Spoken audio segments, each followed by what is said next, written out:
예, 누가복음 산책입니다. 매일 성경이 이제 2월부터 누가복음이 진행되는데 앞부분의 개요와 그리고 이후에는 본문들의 내용 좀 살펴보겠습니다. 왜 누가복음인가라고 한다면 우리가 잘 아는 얘기지만 일단 기록 목적부터 보겠습니다. 누가복음은 확실한 진리를 전하기 위해서 그래서 누가복음의 시작이 되게 좀 특별하다 볼 수 있는데 이렇게 시작되죠.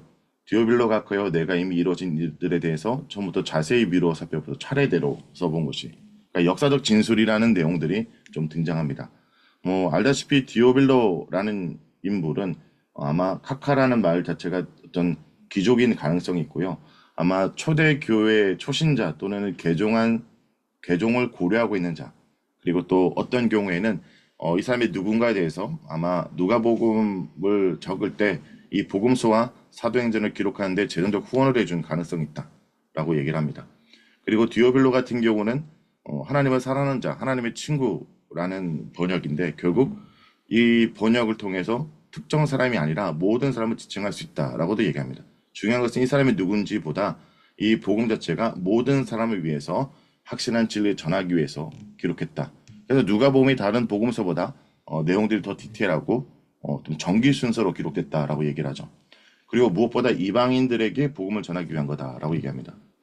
누가는 사도 바울과 함께 선교여행을 다닌 이방인으로 그의 복음서가 특히 이방인의 복음이라는 특징을 갖고 있습니다.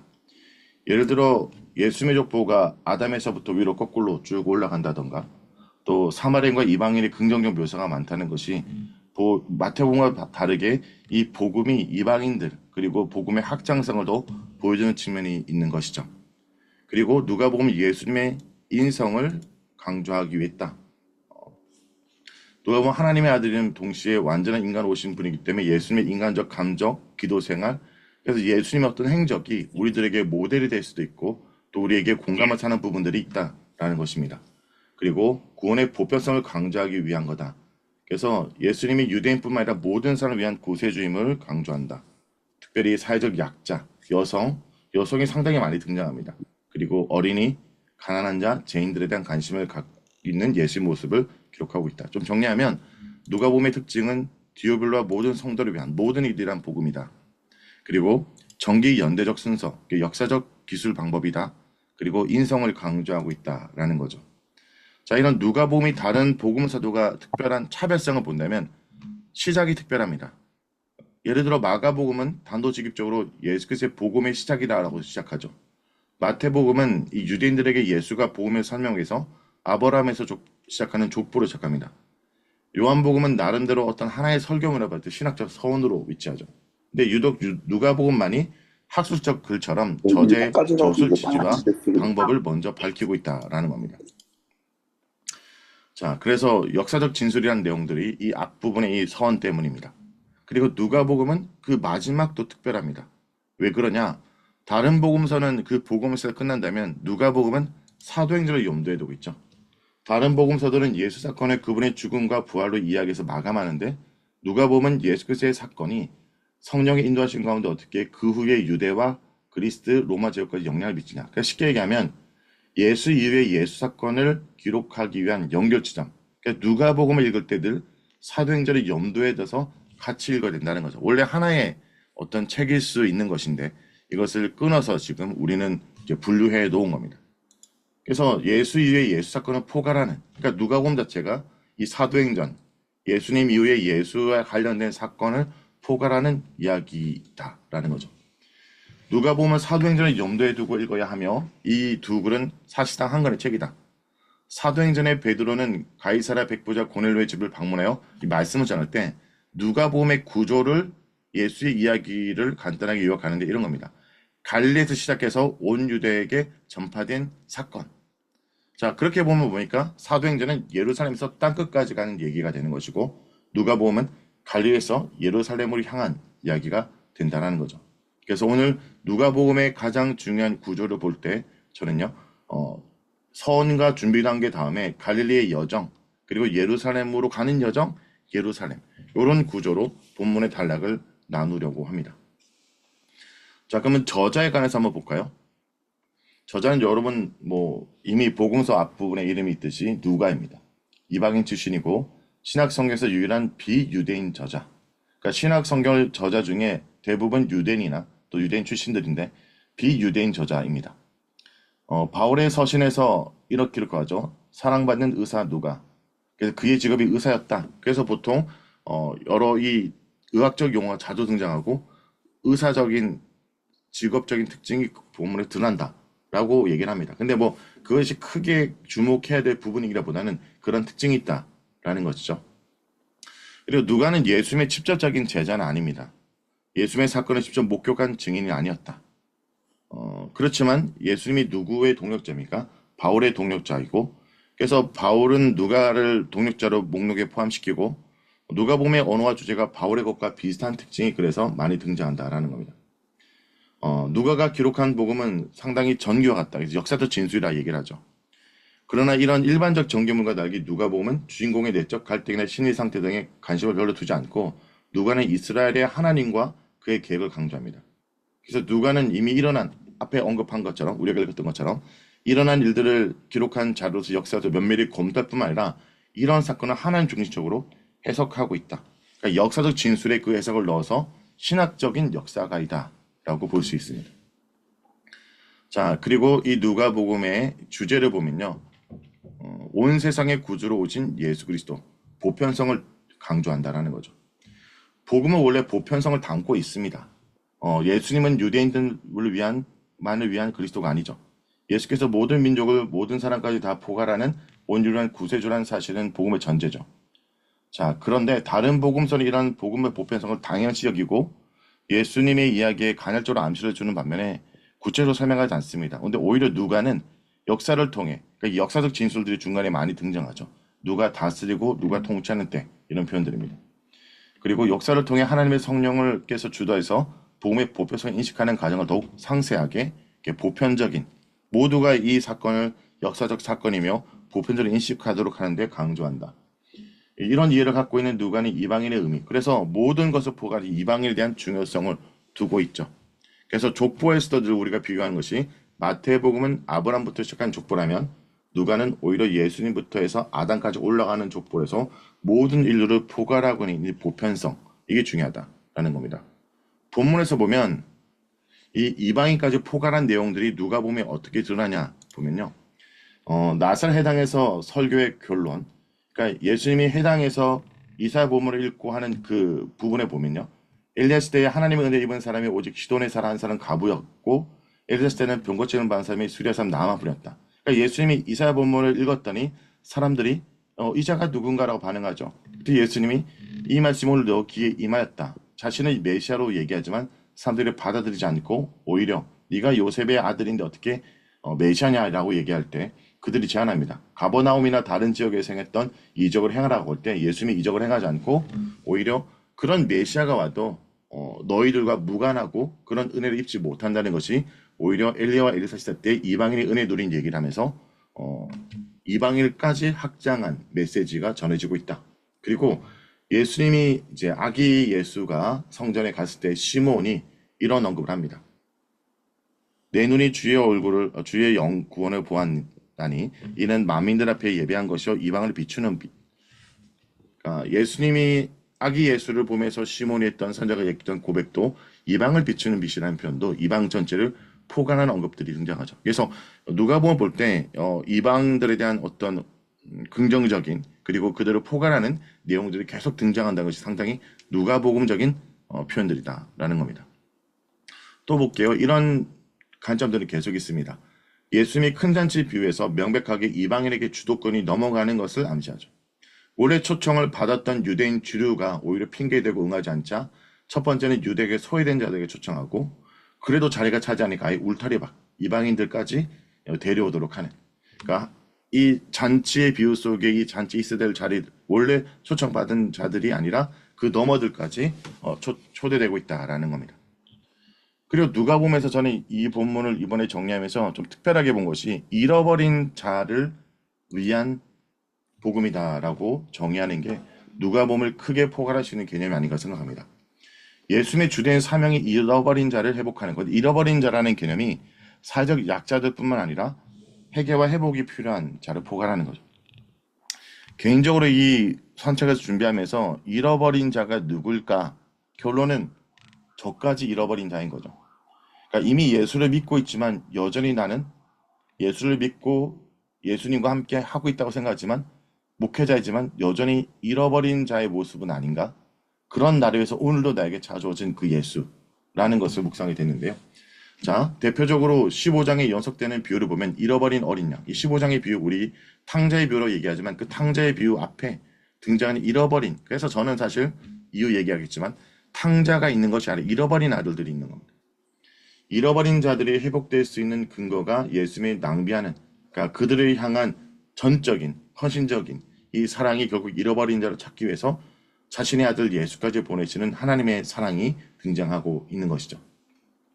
부자든 가난한 자든 상관없이 죄인들은 잃어버린 자들이고 이들을 찾으시는 예수님의 긍휼이 회복을 위한 근거와 희망이다. 그리고 이제 누가복음은 이런 잃어버린 자들에 대해서 경제, 사회, 종교적으로 소외된 사람들, 또 주변부에 있는 이런 사람들에 대한 관심을 두고 있는 표현들이 많이 등장합니다. 자, 그 누가복음에서 저는요 또 주목했던 것이 여인들 중에 우리가 그냥 쉽게 그냥 예수님의 탄생부분을 지나칠 수 있는 부분인데 좀 주목해야 될 것이 마리아의 노래라고 생각합니다. 왜냐하면 이 새로운 시대를 열 때 여인들의 노래가 늘 등장하거든요. 예를 들어 사무엘서에서 한나의 노래가 등장하죠. 그리고 또 출애굽에서는 미리암의 노래가 등장하죠. 자, 새로운 시대를 맞이할 때 이 마리아 노래가 등장합니다. 예수께서 낮은 자들과 가는 자들에게 기쁜 소식을 전할 거라는 사실이 이미 마리아 노에서 언급되고 있습니다. 권세는 자들을 그 위에 내리쳐셨으며 비천한 자를 높이시고 줄이는 자를 좋은 곳으로 배부르셨으며 부자는 빈손을 보내셨다. 이 비천한 자라는 것이 사실 나중에는 마리아에게 투영되는 이야기이긴 하지만 이런 비천한 여인에게 오신 아기 예수, 그런데 이것이 학장에서 모든 이들에게 학장시키죠. 또 이런 잃어버린 자, 사회적 약자를 향한 것을 보면요. 예수님 나사렛 해당, 아까 그 이사야 본문을 읽었던 거기서 메시아 본문을 읽게 되는데 가난 자와 눌린 자들을 해방시키는 메시지가 등장합니다. 그리고 여기서 중요한 것이 이런 예수를 따른 자들이라면 이 제자들은 약자를 긍휼히 대하는 태도여야 된다는 거죠. 일반적으로 사람들은 자신의 명예와 지위를 높여주거나 강해줄 수준의 사람을 가까이 하죠. 그러니까 어린아이가 오는 것이 아니라 부자나 건시다 힘 있는 자들. 예수가 그들의 입장에서 메시아가 되고 인간적으로 왕이 되기 위해서는 힘있고 권세 있는 자들이 와야 되는데 오히려 어린아이들이 오는 것을 오히려 막게 되지만 오히려 이런 자들이 하나님의 나라의 자녀다라고 얘기하는 부분을 보면 이런 자들에 대한 태도들을 볼 수 있습니다. 그러므로 제자들도 어떻게 해야 됩니까? 약자를 섬겨야 되고 또 이것이 제자의 모습이다라는 겁니다. 누가복음은 이런 약자들, 사회적 약자들, 잃어버린 자들에 대한 얘기와 함께 그들의 형편과 관련돼서 또 중요한 것이 있다면 뭐냐면 누가복음은 생각보다 돈, 경제적 개념을 많이 나옵니다. 누가복음은 영혼구원의 영적 측면이 뿐만 아니라 사회, 경제, 정치적, 현실 문제에 대해서 실질적으로 구체적으로 다루죠. 그러니까 누가는 경제 문제에 관해서 구체적 구제 중에서 강조한다. 그러니까 마태복음은 보물을 하늘에 쌓아둔다라는 추상적으로 내용을 끝낸다면 누가복음은 하늘의 보화를 쌓는 것은 어떤 것인가에 대한 실제적 적용을 얘기하는데 자신의 조를 팔아 구제하는 것이다라고 하늘의 보화를 쌓는 방법을 이것이라고 구제로 연결합니다. 또한 누가는 어려운 이웃을 구제하지 않고 자신의 욕망을 채우려는 자의 비극을 오히려 말하고 있죠. 그래서 어리석은 자의 비유가 뭐죠?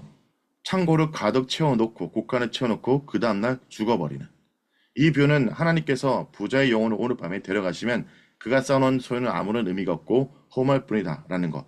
이 땅 가운데 재물의 축적이 삶의 안정을 보장하지 않고 미래를 보장하지 않는다 라는 경제적인 측면에 대한 부분에 대한 것을 말하고 있습니다. 또 우리가 너무 잘 아는 부자와 거지 나사로의 비유를 통해서 구제하지 않는 자의 죄의 심판과 형벌의 차원을 또 묘사하기도 하죠. 그리고 또 누가복음에서 이 중요한 경제관이 이렇게 말하신 것 같아요. 올바른 분배와 나눔의 실천. 예수님이 이사야 본문을 해당해서 읽었을 때 주의 은혜에 희년을 선포하는 것은 뭐입니까? 다시 회복되는 얘기들이죠. 경제적 회복, 또 사회적 회복. 오신 년마다 이루어지는 희년에 대해 희년의 빛을 탕감하고 처음 분배되었던 그것이 이루어지는 원년의 해가 바로 메시아의 도래와 함께 얘기한다. 근데 이런 것은 어떤 우리가 경제 사회적으로 정치적으로 어떤 구조적인 문제에서 이것을 경제관이나 어떤 이데올로기나 어떤 것을 지지하는 것보다는 이것이 사도행전에서 교회 공동체에서 드러나고 실현된다. 그러니까 교회를 통해서 그 모습이 실현되고 나눔과 실천의 장으로. 그래서 이 예수님의 얘기, 누가복음 얘기가 예수 이후의 얘기와 이어지면서 사도행전에서 그 실현된 모습이 나중에 등장하죠. 자, 그리고 중요한 거 누가복음에서 또 역전의 원리가 있습니다. 역전이라는 게 뭐죠? 지금의 상황이 뒤집어지는 거죠. 현재 비천하고 가난하고 핍박을 받지만 미래에는 존귀하고 부유하며 건세를 누릴 거다. 그래서 이런 역전의 원리가 계속 등장합니다. 역으로 현재는 교만하고 부유하고 미세를 부리지만 미래에는 부끄러움을 당하고 궁핍하고 천대를 받을 거다. 역전의 원리가 가장 명확하게 나오는 장면이 부자와 거지 나사로의 얘기죠. 현재는 호요식하고 살지만 자신의 대형편 버려지고 병들고 굶주린 거지 나사로를 외면하는데 결국 내세는 역전되는 내용들. 그래서 이 본문은 결국 역전의 원리를 얘기하고 단순한 상황에 역전된다는 것이 아니라 복음을 위해서 고난받는 그리스도인들에게 지금은 예수를 믿고 따르지만 여전히 세상보다 힘들지만 이 종말에 강력한 소망을 갖고 있으면 역전될 거라는 것을 얘기합니다. 그리고 사도행전에서 꼭 놓아서는 안 되는 것 중에 하나가 성령에 대한 강조죠. 누가는 하나님의 계획을 성령의 역할을 강조하며 그러니까 16번 등장합니다. 마태복음에서 12번, 마가복음 6번 성령, 사도행전 57번이나 등장합니다. 성령 충만은 선지자 기능 가능한데 이제 누가복음에서 성령에 대한 언급한 부분은 좀 짧게 쭉 나열하면 이렇게 돼요. 요한이 태어나기 전에 성령 충만한 상태로 예수님을 증언합니다. 엘리사벳과 사가랴는 성령 충만해져서 하나님을 찬양합니다. 성령의 감동을 받은 시몬이 하나님의 구원 계획을 예언하기도 하고 마리아가 성령 임하심을 경험하고 성령을 세례받은 예수께서 강림하시고 갈릴리로 이끌어 가셔서 갈릴리로 돌아가게 하십니다. 그리고 나사렛 해당에서 성령 임하심이 선포되고 예수는 성령으로 기뻐하며 기도하십니다. 성령은 하나님께서 주시는 최고의 선물이고 성령은 제자들에게 증언할 수 있는 능력을 부여하는 것이다. 그래서 누가복음에서 성령을 제가 한번 언급을 찾아봤는데 이렇게 많이 등장하고 있습니다. 또 성령과 함께 등장하는 것이 뭡니까? 그러니까 사도행전과 연결되기 때문에 사도행전의 어떤 그 성령에 대한 강조가 누가복음에서부터 계속 나오고 있다. 근데 성령과 함께 늘 등장하는 것이 기도죠. 누가복음에서는 예수님이 열심히 기도합니다. 근데 사도행전은 제자들이 기도하고 제자들이 성령 충만하죠. 누가에서의 기도와 찬송이 강조되는데 기도는 계시와 사명과 능력의 수단, 또 성령이 임하는 중요한 계기가 됩니다. 예수는 하나님 계획에 있어 중요한 전환점을 앞두고 홀로 기도하시는 부분, 그리고 제자들에게 기도를 비유로 가르치고 유상석 교수님의 예수님의 기도로 돌아가라는 책도 누가복음에 나오는 기도를 정리해서 기도에 대한 내용들을 얘기하는데 꼭 읽어보시면 좋을 것 같습니다. 누가복음은 기쁨과 찬송의 복음이고 또 하나님의 교회 목회한 사람들은 기쁨의 찬송을 드리고 있는 부분. 그래서 기도와 찬송을 강조한다. 누가복음의 기도를 좀 보면요, 이렇게 기도가 많이 쭉쭉쭉 등장을 하고 있죠. 그리고 많은 경우 이것까지 언급하지 않지만 저는 이게 중요하게 여기는 게 하나가 이겁니다. 누가는 식사를 강조합니다. 드시는 장면이 생각보다 많아요. 이 식사를 자주 사용하고 성만찬의 중요한 의미를 다루죠. 그리고 이 기도, 그러니까 식사라는 것이 예수님과 교제함과 동시에 예수님에서 깨우침의 단계로 볼 수 있어요. 5천 명의 식사, 그리고 또 주의 만찬, 마지막에 엠마오의 식사가 예수님과 교제하고 떡을 나누면서 말씀을 풀이해 주므로 이분이 누구인지를 알아가는 과정. 하나님과 교제만 알아가는 과정으로 성만찬이 결국 소재로 되고 빵을 취하여 복음을 선언하며 감사하고 빵을 쪼개고 빵을 제자에게 주는 공통점 보이죠. 이 세 가지 식사가 전형적 모습을 보여주고 예수님의 말씀이 계시하는 공통점, 그러니까 예수를 깨닫게 되는 공통점이 되며 또 이런 식사하는 모습이 초대교회 성만찬 예정과 연결된다라는 겁니다. 또 보면 부활한 예수님이 11제자 앞에 생사를 먹는 장면이 엠마오의 식사 더불어 누가복음에만 기록된 사건. 일상의 식사로 제자를 만나고 계시하는 사실로 드러난 식사라는 거. 그래서 여러분 뭐 여기 청소년 사학자 계십니까? 청소년이나 청년 사학자 식사가 되게 중요하잖아요. 식사 자리. 네. 자, 그러면 이 내용을 제가 이전에 정리했던 누가복음 마인드맵으로 설명하면 제가 그때 이렇게 정리했는데 좀 준비하면서 그때 내가 정리를 잘했구나 생각한 게 이렇게 심플하게 이렇게 제가 그림으로 좀 됐더라고요. 지금 와서 보니까 저자는 누가고 의사고 역사고 이방인 그리스도입니다. 그리고 독자는 디오빌로를 포함한 모든 성도들, 핵심 인물은 예수님, 엘리사벳, 스가랴, 세례요한, 마리아, 제자들, 헤롯 대왕, 빌라도, 막달라 마리아. 자, 기록 목적은 예수님의 생의 정확한 이야기를 제시하기 위해서. 이게 진술이 시작부터 특별하다 얘기했죠. 또 예수를 완전한 인간인 동시에 구세주인 그리스도를 소개하기 위해서. 그 특징은 기도를 강조한다. 역사성을 강조한다. 또 중요한 주제가 인자, 그리고 구세주, 허물 없는 사람, 잃어버린 자 찾기 위한, 그리고 성령이 된 내용들이 있다라는 겁니다. 자, 그러면 이제 누가복음 본격적으로 한번 누가복음에 대한 산책을 하겠습니다. 저는 이제 누가복음 산책이라는 주제로 강의를 할 때 실제 본문을 읽어보고, 그래서 여러분 산책할 때 어떻게 해요? 쭉 걷다가 어떤 나무나 꽃이 눈에 들어오면 멈춰서 잠시 우리가 바라보고 또 걷고 하는 것처럼 이렇게 쭉 누가복음을 산책하면서 중요한 부분들을 보면서 이렇게 한번 정리해 보도록 하겠습니다. 앞에서 얘기한 것처럼 누가복음을 구조를 나눌 때 일단 장소적인 걸로 나눴습니다.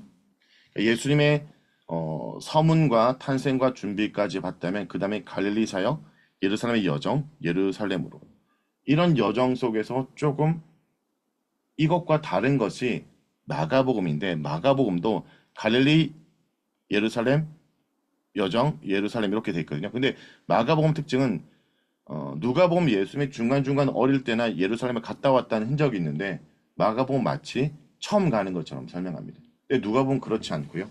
큰 덩어리로 갈릴리 사역이 예루살렘까지 이르고 그리고 이후에 예루살렘부터 로마까지 이른 여정으로 이어지는 이런 하나님 나라의 확장의 개념으로 본다라고 볼 수 있습니다. 자, 누가복음의 주요 본문을 보면 이제 앞에 처음 우리가 등장하는 1장이죠. 아까도 우리가 잠깐 읽었지만 전 이걸 보면서 이렇게 좀 정리했습니다. 역사에 뿌리 내린 복음이다. 복음이 역사적 사실에 근거한 신뢰만한 진리임을 강조하는 서문이죠. 이것이 그냥 지한 얘기가 아니라 역사적 사실이며 또 역사적인 신뢰하면 진리다라는 겁니다. 누가는 예수님의 삶을 둘러싼 역사적 사실을 가장 효과적 차례대로라는 말을 쓰고 있죠. 자, 그래서 이미 알고 있는 바를 더 확실하게 해줄 탄탄한 신앙의 근거를 제시합니다. 참 진리는 역사에 뿌리 내린 진리이고 역사 속에 구현되는 진리이며 참 신앙은 사변이나 감정에 눌리지 않고 눈앞의 역사적 현실을 진리로 해석하고 온몸으로 참여하는 예수가 이 역사의 한가운데 들어오셨다라는 겁니다. 자, 그 다음 이제 세례 요한의 출생과 관련된 얘기. 누가복음에 있는 세례 요한의 출생을 좀 주목해 보려고 하는데요. 자, 일단은 이거 왜 중요할까 보면요. 불임의 이슈가 창세기부터 계속 있었죠. 경건한 자들이 하나님의 백성들이 불임이라는 것은 뭡니까? 다음 시대를 열지 못하는 어두운 시대, 선한 것을 낳지 못하는 깜깜한 희망이 없는 시대를 의미합니다. 자, 그런 모티브가 예수님 앞에 바로 세례요한의 탄생과 연결되죠. 사가랴와 엘리사벳은 뭡니까? 의인이었는데 이런 의인이 자녀가 없다는 것이 심각한 문제입니다. 수치죠. 수치를 기쁨으로 바꾸는 복음. 요한의 부모는 의인이고 흠이 없는 말씀 행하는 자였지만 불임으로 큰 고통과 수치를 당하고 있었다. 왜냐하면 아이를 갖는 것이 하나의 축복인데 아니 이렇게 의로운 자가 아이를 갖지 못한다라는 것이 그들에겐 큰 수치가 될 수 있는 것이었습니다. 영적 불임의 시대를 구원할 선자가 불임의 가정에서 나게 하심으로 그러니까 선한 것을 낳지 못하는 시대라는 이미지는 계속 사무엘서에서도 선한 걸 낳지 못하는 시대에 불임의 한 여인이 아이를 낳음으로 사무엘을 통해서 새로운 시대를 여는 이게 사무엘의 모티브거든요. 그렇죠? 네. 그리고 사무엘을 통해 다윗 세워지는 얘기가 이어진다면 그 모티브가 그대로 사용되고 있습니다. 불임의 가정에 나게 하심으로 인류의 수치를 기쁨으로 바꾸는 것은 하나님의 은혜뿐이다. 요한은 영적 불임 가운데 있는 인류에게 하나님 아버지의 마음을 전하여 죽게 돌아오게 할 것이다. 요한의 탄생은 무엇보다 사그라 부부의 생식 능력이 아니라 중요합니다. 하나님의 창조의 능력 이게 있다는 거죠. 그래서 새로운 시대를 주님께서 여시고 창조하여 내가실 것이다 라는 얘기를 합니다. 자, 그리고 여기 이제 이어지는 마리아의 찬가를 보면요. 제가 읽겠습니다. 마리아가 이르되 내 영혼이 주를 찬양하며 내 마음이 하나님 내 구주를 기뻐하였음은 그의 여종의 비천함을 보셨음이라. 보라, 이제 후로는 만세의 나를 복이라고 일컬으리로다. 능하신 이가 큰 일을 내게 행하였으니 그 이름이 거룩하시며 극률하심이 두려워하는 자에게 대들이로도다. 그의 팔로 힘을 보이사 마음의 생각이 교만한 자들 흩으셨고 건세 있는 자를 그 위에 내리쳤으며 치셨으며 비천한 자를 높이셨고 줄이는 자를 좋은 것으로 배불리셨으며 부자는 빈손으로 보내셨다. 그종 이스라엘을 도우사 긍휼히 여기시고 기억하시되 우리 조상에게 말씀하신 것 같이 아브라함과 그 자손에게 영원히 하시로다 하니라. 마리아가 석 달쯤 함께 있다가 집으로 돌아가니라. 자, 여기 보면 이 마리아의 창가를 보면요. 이게 누가복음의 핵심적인 주제 축소판이다라고 많은 신학자들이 얘기합니다. 마리아는 복된 여인인 것은 그가 잉태한 예수를 통해서 구원의 역사를 이루기 때문에 복된 여인이 되는 것이죠. 근데 그 여인이 자신의 원래 상태는 뭐라고 얘기합니까? 비천했다라고 얘기합니다. 비천하면 사회적 경제적 측면에서 낮은 상태를 의미합니다. 이것은 마리아가 이스라엘 중에서 가장 가난하고 배경 없는 부에 속한 어린 소녀라는 거죠. 가장 낮은 신분의 이 여인에게 예수가 오셨다는 것이 이 땅 가운데 잃어버린 자를 찾기 위해서 예수가 인간이 되셨다라는 모티브와 연결됩니다. 또 마리아는 복을 주신 하나님을 찬송할 뿐만 아니라 하나님의 복이 다른 사람에게 확장될 것을, 그러니까 비천한 모든 자들, 또 이런 잃어버린 자들을 향해서 주님이 오시고 하나님의 은혜가 임할 거라는 것과 연결해서 이 마리아의 노래가 누가복음 전체를 아우르는 중요한 주제가 된다. 한나의 노래가 사도행전의 전체의 주제가 되고 한나의 노래를 시작해서 다윗의 노래를 끝내는 것이 사무엘서죠. 그런 것처럼 요 마리아의 노래가 중요한 역할을 하고 있다라는 거. 그래서 이번에 묵상하실 때 마리아의 이 창가를 주목하며 이런 관점으로 이런 측면으로 누가복음을 보시는 것도 좋을 것 같습니다. 자, 그다음 이제 예수의 탄생입니다. 예수의 탄생을 보면 예수의 탄생의 배경 속에 로마 황제 가이사가 온 세상의 왕임을 증명해서 호적을 명하죠. 그러니까 세상 나라 왕은 자기의 권력을 공고하기 위해서 호적을 내리고 조사를 하고 있는데 하나님은 온 세상의 진정한 왕이신 예수님을 시골 베들레헴에 태어나게 합니다. 그러니까 세상 나라 왕과 그리고 하나님 나라 왕의 모습이 등장하는데 제가 누가복음 묵상하면서 이번에 어떤 것을 좀 생각했냐면 제가 어제도 이제 그런 얘기를 좀 나눴는데 천국의 반대말을 사람들이 지옥으로 생각하지만 오히려 신약과 성경에서 천국의 반대말은 제국으로 많이 강조합니다. 그러니까 하나님 나라의 반대는 인간이 만든 이 세상에 인간이 왕이 되는 그 나라와 오히려 대조되고 있는 거죠. 그러니까 우리는 죽고 나서 가는 곳이라는 이미지 때문에 천국, 지옥 이 내세의 어떤 것과 바라보지만 오히려 그걸 확장한다면 뭡니까? 인간이 왕이 돼서 지옥으로 만들어버린 제국과 다른 하나님의 왕이 된 그 나라에 대한 부분을 보면 예수가 하나님 나라로 왔다라는 것이 이 제국의 왕들과 비교되면서 계속 등장하고 있다라는 거죠. 자, 그리고 세상의 냉대와 목자의 경배. 주님이 나신 곳이 하려는 왕궁이 아니라 구유였다. 낮은 곳으로 오셨다라는 이미지겠죠. 그리고 세상의 구주의 탄생 소식을 처음 받고 전할 사람이 통치자가 아닌 목자들이었다. 낮은 곳에 왔다. 그러나 이런 낮은 곳에 왔지만 이런 예수를 찬양하는 천사, 하늘 군대가 함께 찬양하고 기쁨을 맞이하는 평화다. 그러니까 로마의 평화는 팍스 로마나 힘으로 인해서 제국은 만든 평화라면 예수의 평화는 참 구주 예수 그리스도의 평화는 하늘 군대와 함께, 그러니까 세상의 군대가 아닌 하늘 군대와 함께 찬양하는 기쁨으로 맞이하는 평화다라는 이미지가 그리고 있습니다. 여러분 이 본문을 묵상할 때 천국과 제국 이런 주제로 누가복음 본다면 좀 더 실제적으로 오늘 어떻게 살 건가라는 것에 대한 중요한 접근이 될 것 같습니다. 자, 그리고 메시아로 인한 위로를 볼게요. 자, 이건 뭐냐면 예수님이 아기 예수가 성전으로 갔을 때 얘기인데 그 예수를 보고 알아보는 자가 시몬과 안나죠. 자, 이런 자들의 언급이 왜 중요하냐? 이런 자들은 하나님 나라를 간절히 갈망하고 소망했던 자라는 공통점이 있습니다. 시몬의 바람은 이스라엘 위로를 보는 것인데 그 위로를 가져올 예수를 만난 후 죽어도 요한이 없다. 평생 이스라엘 위로를 기다렸다라는 거죠. 세상이 주는 위로, 제국이 주는 어떤 안위가 아니라 그리스도가 주시는 위로를 얻기까지 그의 영혼이 매여 있었다라는 걸 볼 수 있습니다. 제국이 아닌 천국을 소망하고 살았던 인물인 거죠. 84년 동안 한결같이 하나님만 바랐던 안나 역시 예수를 만난 후 자기처럼 예수님의 구속을 바라는 자들에게 예수에 대해서 말하기 시작하죠. 자, 그들은 공통점이 뭡니까? 모두 하나님만이 이스라엘 소망, 제국이 아니라 인간 왕이 아니라 하나님만이 이스라엘의 소망이라 생각했고 하나님은 반드시 약속을 이룰 것을 믿었고 그것이 그들이 사는 이유였다. 하나님만 바라보고 하나님만 기다렸던 자들이 예수를 본다는 겁니다. 우리도 마찬가지죠. 오늘 주의 나라와 의를 먼저 구한다면 주께서 우리 가운데 행하시를 보며 예수님을 알아볼 자가 된다. 오늘 우리에게 임하신 예수의 역사를 볼 자는 바로 하나님 나라를 간절히 소망하는 자들이다. 라는 겁니다. 자, 이제 예수님이 어릴 때 장면, 누가복음에 기록되어 있는 장면들을 좀 보면요. 사람의 아들 예수. 이 부분 제가 잠깐 물을 마실 수 있게 예수와 부모에 대한 부분들을 이봉영 전사님 좀 읽어주실까요? 요 49제에서 51절. 예수께서 이르시되 어찌하여 나를 찾으셨나이까 내가 내 아버지 집에 있어야 될 줄을 알지 못하셨나이까 하시니 그 부모가 그가 하신 말씀을 깨닫지 못하더라. 예수께서 함께 내려가사 나사렛에 이르러 순종하여 받드시더라.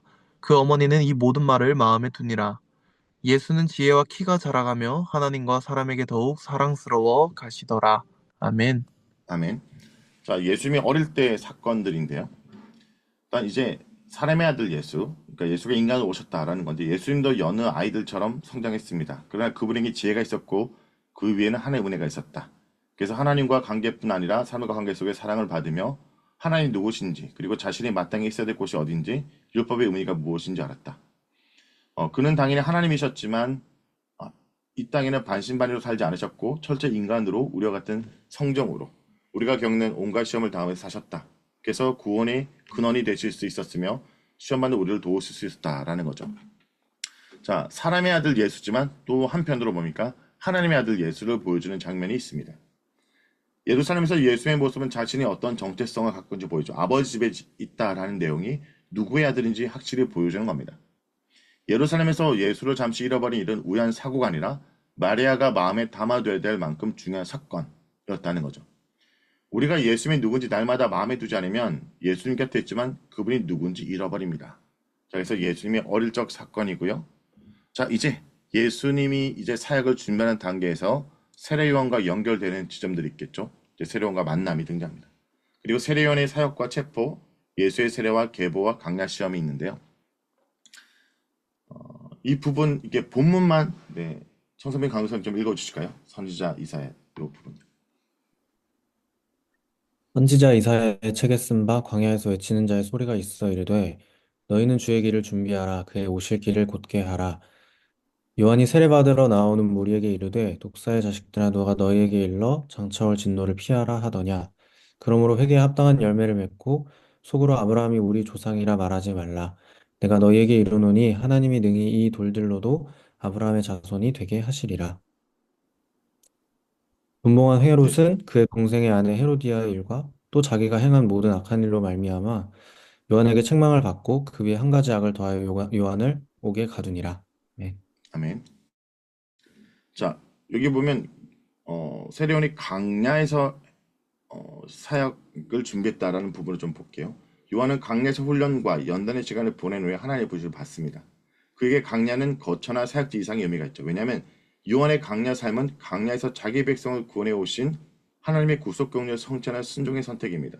그러니까 강야의 사람 요한이 강야 같은 우리 사람들을 메시아 주님을 영접하기에 합당한 마음으로 살게 하는 겁니다. 그래서 강야의 사람, 강야 같은 사람, 강야에서 온 이 요한이 오늘을 강야로 살아가는 우리들이 바로 이 예수를 영접하기 위한 다리 역할을 하고 있다라는 것이죠. 자, 그리고 회개의 세례와 회개의 열매입니다. 그러니까 세례요한이 얘기했던 건 회개의 세례다. 이게 회개의 세례를 의미를 보면 저는 이제 어떤 글에서 이렇게 봤거든요. 세례요한이 회개하라는 건 뭐냐면 뭐 내가 했던 죄를 후회하고 잘못을 고치라는 의미보다 오히려 큰 의미로 보면 나에게는 답이 없고 나는 죄인인 걸 인지하는 거죠. 예수가 필요한 인생이다 라는 겁니다. 우리가 했던 모든 시도들은 실패했고 결국 예수가 답일 수밖에 없고 나는 죄인이다라는 것은 뭡니까? 나는 더 이상 소망이 없는 존재다를 인정하는 거죠. 회개는 심리 현상이 아니라 눈으로 볼 수 있는 구체적 결단입니다. 자기 부인과 희생을 통해서 사랑의 열매는 증명됩니다. 자, 두 벌의 옷을 가진 자가 옷 없는 자를 모른 채 하지 않고 눈먼 돈에 마음을 빼앗기지 않고 누군가 희생의 대가로 내가 배불리 먹고 누린 것 당연히 여기지 않는 마음이며 권력의 남용을 단호히 거부하는 사람. 무슨 얘기냐면 요한은 마음을 바꾸지 않고 회개에 합당한 열매도 맺지 않는 채 지금 그렇지 않은 삶을 살았던 자들을 향해서 비판하며 회개하라는 거죠. 익숙한 종교 행위, 하나님의 백성이라고 얘기하고 또 익숙한 종교 행위를 하지만 전혀 선한 것을 맺지 못하고 어떤 결과를 맺지 못하는 죄인들을 책망하죠. 그런 대표적 인물인 이런 바리새인들에게 뭐라 얘기합니까? 바로 독사의 자식이라는 표현이 이런 것 같아요. 그들은 이런 잘못된 회개가 아닌 서민의식과 익숙한 종교로 회개했다고 생각하지만 여전히 죄로 사는 그들. 자신의 죄된 자를 죽이기보다는 여인의 뒤꿈치를 상하게 할 뱀의 우선에 가깝다. 너희가 하나님 백성이라 얘기하지만 그렇지 않다. 너희 뱀의 우선이다. 라고 얘기하는 충격적인 말이죠. 그러니까 그들의 유대 종교의 어떤 민낯과 실상을 폭로하면서 더 이상 소망이 없다라고 얘기함과 동시에 예수가 소망이다라는 걸 얘기합니다. 또 요한의 사역은 이렇게 세례를 말할 뿐만 아니라 시대 비판을 하죠. 그러니까 제국을 비판합니다. 쉽게 얘기하면 하나님 나라를 도래를 얘기하면서 제국을 비판할 때 그 대상이 헤롯이겠죠. 헤롯의 분론에 대해서 지목합니다. 요한은 분론에 일사는 헤롯과 헤롯디아의 분론과 많은 악행을 눈 감지 않고 담대히 지적하다 오게 갇힙니다. 나를 구원하실 예수가 오신다는 좋은 소식을 받기 위해서 헤롯은 어떻게 됩니까? 헤롯을 대표하는 제국의 사람들은 내가 죄인이라는 굳은 소식을 먼저 받아야 되는 거죠. 자, 거기는 남녀노소 구분하지 않습니다. 높은 자, 낮은 자 상관없이 내가 죄인이라는 거, 회개가 바로 이런 의미다라는 거죠. 자, 그 다음 이제 예수님의 족보가 등장합니다. 예수님의 족보 전에 예수님의 세례를 받고 예수님이 하나님의 아들임이 증명됐다면, 예수님이 세례를 받고 하나님의 아들이 선포됐다면 이게 족보로 증명되는데 이 족보가 우리도 알다시피 거꾸로 올라간 족보입니다. 아브라함부터 내려오는 마태복음의 족보와 달리 누가복음의 족보는 예수님부터 아브라함을 넘어 아담까지 가는 족보이다라는 겁니다. 자, 그리고 이 예수님이 세례를 받고 족보가 있은 이후에 그 예수가 하나님의 아들로 왔음을 그리고 그 방향성이 무엇임을 보여주는 게 시험인데 이 시험은 인간적으로는 설득력이 있어요. 왜냐? 인간 오신 예수님에게는 인간의 삶을 얘기합니다. 모든 인간이 가는 그 삶의 방향을 얘기하지만 예수는 인간들이 가는 방향이 아니라 인간으로 오셨지만 하나님의 아들의 뜻을 이루어 가기 때문에 그 뜻을 따르지 않는 부분이 등장하고요. 중요한 건 뭐냐면 이 마태복음에서는 예수님이 시험에 통과했을 때 천사들이 수정들거든요. 그러니까 마태복음의 시험은 제가 보면 왕으로서 자격을 갖춰서 이렇게 표현해요. 통과한 것처럼 표현합니다. 그러니까 예수님이 시험이 마태복음은 땅, 성전, 산 이렇게 있거든요. 쭉쭉 올라가고 천사 수정되면서 마무리됩니다. 근데 누가 보면 땅, 산, 성전 그리고 마지막에 뭐라 되어 있습니까? 잠시 이 사탄에 물러갔다라는 거죠. 이건 뭐냐면 예수님이 지금 이 시험의 통과가 어떤 왕으로 자기가 갖춘 게 아니라 인간의 길을 걸어가신 여정 속에 계속 그 길을 막는 사탄의 권세가 있고 철저히 근데 예수님은 그 길을 가셨다는 걸 보여주는 겁니다. 자, 그러면 이 부분 제가 이제 보통 묵상 훈련할 때 이 파트를 어떤 식으로 설명하는지 한번 같이 좀 나눠보려고 하는데요.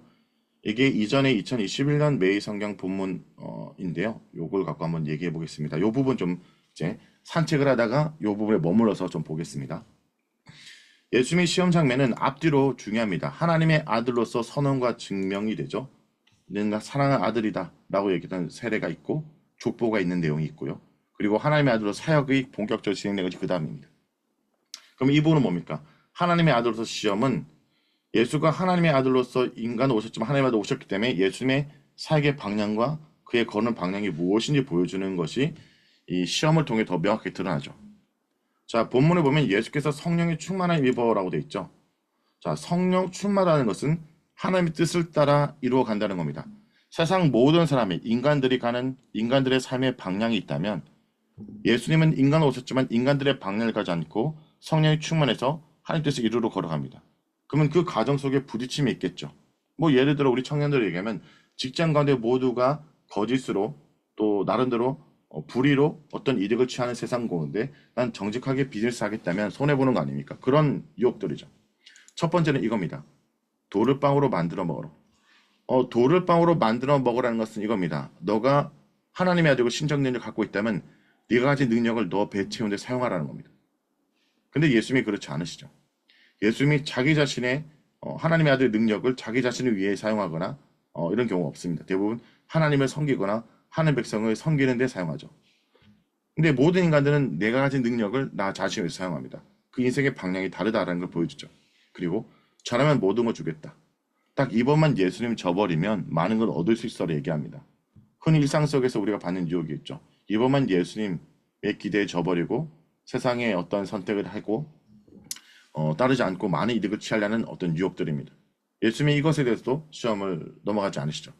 그 다음 과연 예수님이 우리를 보호하는지, 과연 그 예수가 하나님이 믿을 만한지 예수님께 하나님을 시험하라는 내용입니다. 이것도 예수님이 시험에 넘어가지 않지만 중요한 거 여기서 불러는 게 예수님이 이 땅에 인간으로 오셨다는 것이 어떤 의미로 본다면 이런 시험을 예수님이 말씀으로 이겼다는 걸 보여주죠. 바로 그 말씀이 신명기 말씀입니다. 그러니까 여기 예수님이 그냥 시험을 의지나 하나님의 아들의 신적 능력이 있기 때문에 이겼다가 아니라 인간으로 오셔서 그 유혹들이 인간적으로 되게 설득력이 있었지만 예수님은 말씀으로 이겼다라는 것. 그래서 저라면 모든 걸 주겠다는 것도 신명기 말씀이고 그리고 뛰어내서 하나님을 시험하라는 것도 말씀입니다. 신명기 말씀이 뭡니까? 하나님 백성이 그 땅에 어떻게 살지를 말하는 그 말씀을 가지고 그러니까 예수님도 말씀으로 이겼다라는 것은 뭡니까? 인간 오신 그 예수도 말씀을 가지고 이겼다. 우리 또한 하는 자로서 말씀으로 승리할 수 있다는 겁니다. 우리의 의지가 아니라. 자, 그런데 여기서 말씀으로 중요한 건 이겼다. 말씀으로 이겼다가 그냥 말씀을 부족처럼 갖고 있으면 이긴다는 개념이 아니라 저는 여기서 좀 더 묵상적으로 얘기한다면 말씀을 바르게 해석함으로 이겼다라고 볼 수 있습니다. 그 부분을 볼 수 있는 게 세 번째 유혹인데요. 마귀가 예수님을 시험할 때 이렇게 얘기합니다. 기록되었을 때라고 얘기했죠. 그러니까 마귀도 나름대로 말씀을 인용하죠. 말씀을 내가 보니까 하나님께서 너를 사자를 명하서 지키게 한다며 너 한번 뛰어내려봐. 하나님 지키는지. 마귀도 나름대로 말씀을 해석하는데 어떻게 해석합니까? 인간 중심적으로 자기 중심적으로 해석합니다. 근데 예수님은 이 본문이 어디서 나온지 아시죠? 바로 시편 말씀입니다. 시편 말씀을 보면 이 구절이 등장하는데 자 여기 보면요. 사자 천사 같죠. 명하사 명령사 같습니다. 지키게 하라 같지만 내 모든 길에 빠져있죠. 원래 본문의 내 모든 길은 뭘까요? 이건 의로운 자가 가는 의로운 길을 하나님이 보호한다라는 것이기 때문에 마귀는 원래 있는 본문 중에 하나를 누락해서 인간 중심적으로 자기 중심적으로 해석했다면 예수님은 하나님 중심적인 묵상과 해석인 거죠. 그래서 여기 중요한 것이 있습니다. 마귀도 말씀을 어떻게 해요? 묵상은 하지만 자기 중심으로 묵상하고 있고 이단도 묵상하는데 어떻게 묵상합니까? 교주중심으로 묵상한다면 우리는 예수님은 하나님 중심적으로 묵상해야 된다라는 것을 보여주고 있다는 거죠. 그래서 말씀으로 이겼다는 것을 제가 교회에서 많이 이제 상도들에게 설명할 때 말씀을 이겼다는 것이 말씀을 그냥 달달 외우고 많이 읽으면 이긴다가 아니라 말씀을 바르게 해석하고 로마서로 얘기하면 말씀으로 선하고 기뻐하는 뜻을 분별하며 시험에 이길 수 있다라는 겁니다. 중요한 건 예수님의 시험이 끝났는데 이 시험이 끝난 다음에 마귀는 어떻게 합니까? 한동안 얼마 동안 떠난다. 또 찾아온다는 뉘앙스를 주고 있는 거죠. 그러면 예수님의 인생 가운데 끊임없이 찾아왔던 마귀의 시험에 예수님이 어떻게 얘기했을까요? 예수님은 하나님의 말씀만에 붙들고 순종함으로 승리하셨습니다. 마귀는 예수께서 하나님의 아들로서 지혜와 능력을 사용해서 자기 배를 채우고 자신을 높이라 유혹하지만 예수님은 그 능력을 자기 자신을 위해 사용하지 않으셨습니다. 마귀는 자기 사랑의 인생을 살라라고 유혹했지만 예수님은 하나님 사랑의 인생을 사셨습니다. 즉 하나님 말씀이 있어야 마귀의 말을 이길 수 있다. 예수님의 마귀를 이긴 세 번의 시험에 보여줄 수 있는 승리의 비결은 바로 하나님 말씀이다. 우리도 성경을 손에 쥐고 펴서 읽을 때 우리의 승리를 올라간다라는 거죠. 자, 여기까지가 이제 이제 시험 장면이고요. 이 갈릴리 사역을 좀 더 보면은 이 갈릴리 사역에서 이제 예수님이 자신의 사명을 선언하는 것. 그러니까 준비 단계가 끝났고 이제 본격적인 사역이 진행되는 부분에서 예수님이 나사렛 해당에서 내가 바로 메시아로 왔다는 것을 읽는 장면이 있습니다. 성경에서 유일하게 예수님이 성경에 읽는 본문입니다. 예수님이 성경 읽는 장면이 왜 유일하게 등장할까요? 예수님이 성경을 처음 읽은 것은 아니겠죠. 많이 읽으셨겠죠. 근데 의도적으로 읽는 것이 아버지의 글을 아들이 읽음으로 이 글을 이루러 왔다. 근데 읽었던 본문이 이사야 본문이고 메시아 본문입니다. 바로 이 희년 본문을 읽죠.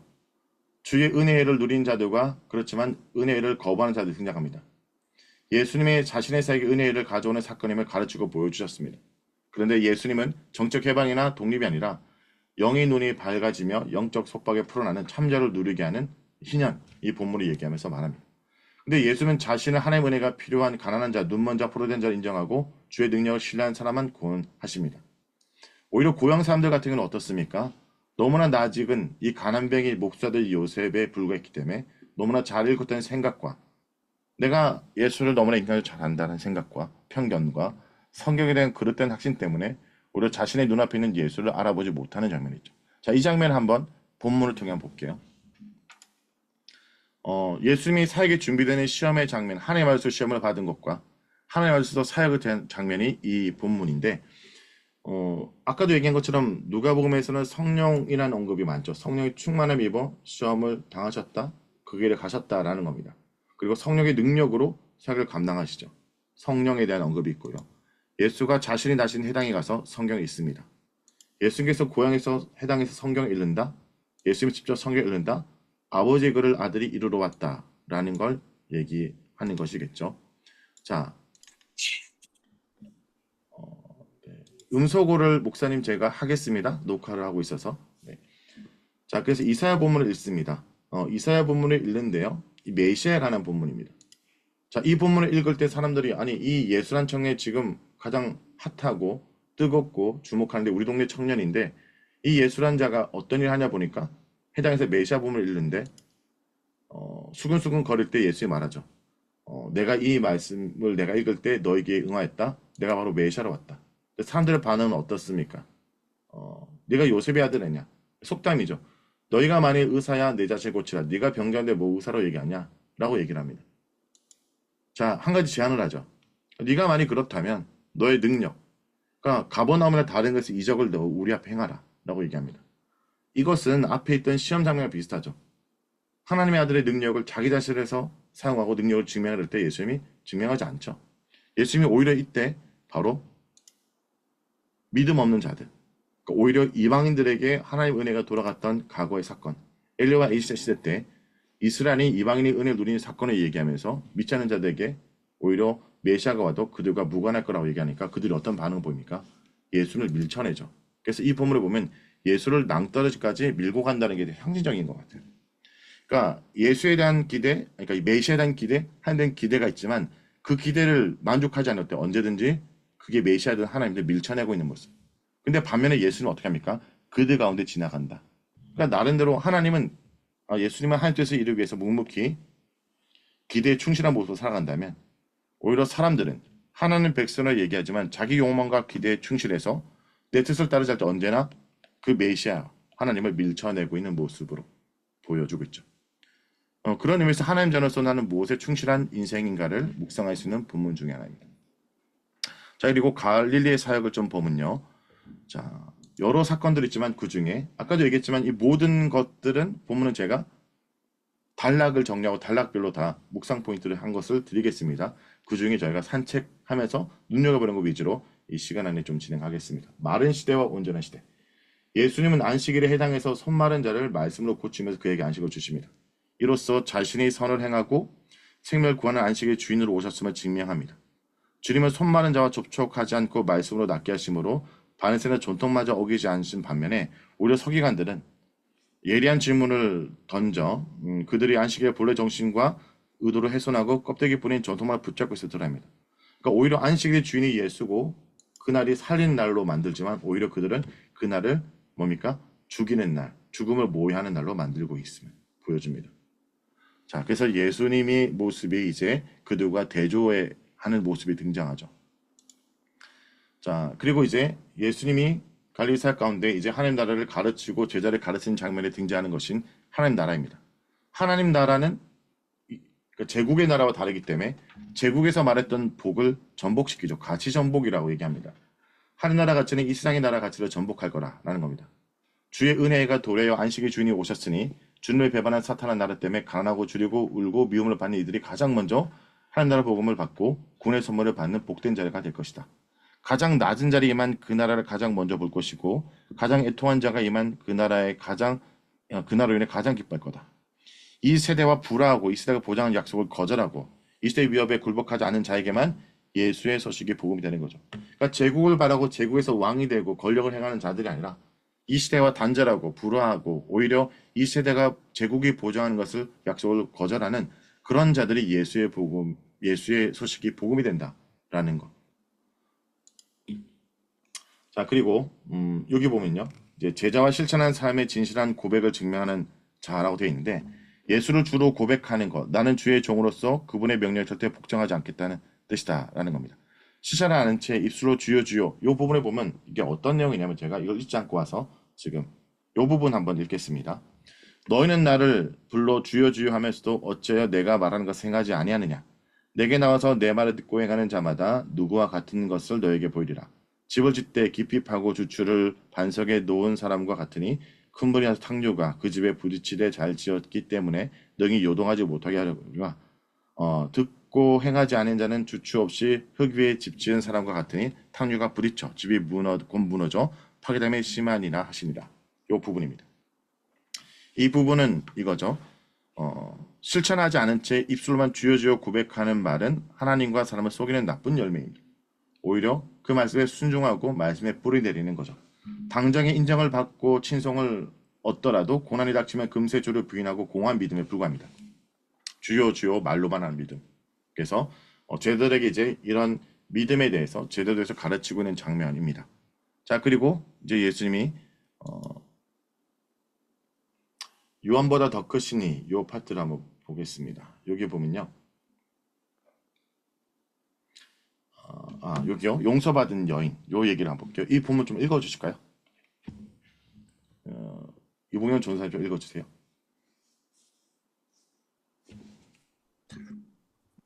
한 바리새인이 예수께 자기와 함께 잡수시기를 청하니 이에 바리새인의 집에 들어가 앉으셨을 때 그 동네에 죄를 지은 한 여자가 있어 예수께서 바리새인의 집에 앉아 계심을 알고 향유 담은 옥합을 가지고 와서 예수의 뒤로 그 발 곁에 서서 울며 눈물로 그 발을 적시고 자기 머리털로 닦고 그 발에 입 맞추고 향유를 부으니 예수를 청한 바리새인이 그것을 보고 마음에 이르되 이 사람이 만일 선지자라면 자기를 만지는 이 여자가 누구며 어떠한 자 곧 죄인인 줄을 알았으리라 하거늘 예수께서 대답하여 이르시되 시몬아 내가 내게 이를 말이 있다 하시니 그가 이르되 선생님 말씀하소서 이르시되 빚 주는 사람에게 빚진 자가 둘이 있어